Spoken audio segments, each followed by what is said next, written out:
kunnen rustig zeggen dat deze week de week van de aardbevingen was. Minister Kamp kwam naar Groningen om tekst en uitleg te geven. Premier Rutte zei gisteren tijdens een werkbezoek aan de stad dat de kwestie topprioriteit krijgt van het kabinet.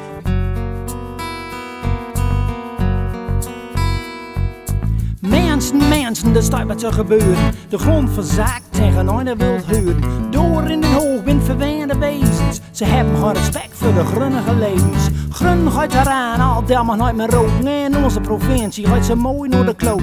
Ze waait zo gauw en ze hebben een grote bek. Onze oren beeft en geen een keer verrekt. De naam is nooit eerlijk, dat is waar ik zeg. Ze zoeken ons leeg, dat is waar ik goed leg. Maar wat zeur ik nou, er is toch niks aan de hand. Ik sta je nog op grond en wie stond aan de rand? Wie stond aan de rand? Blief van ons land.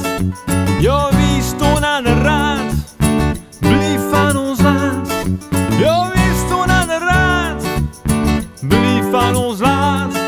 Oh, wie stond aan de rand? Blief van ons land. Elk in onze zijn gaat om de centerij. Van die hoge heren hebben de heerschappij. Het zal je ons maar weten met scheuren erin. Ze wilden toch naar lust en daar had het nog verzin. Eerst in Tommelaat en nou ook al in staat.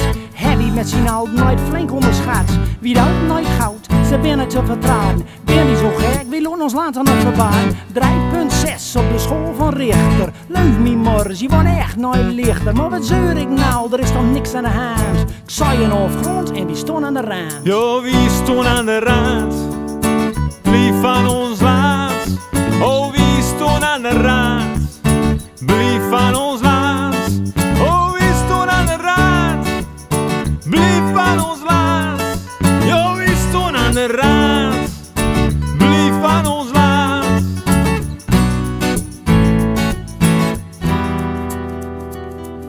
De toekomst, ja, dat staat wel vast. De oorgaswinning wordt een hele grote last. Onze bodem doolt en de dieken breken duur. Het valt wel met, zegt de bodemadviseur. Ik geloof hem nooit, het is de verkeerde aanpak.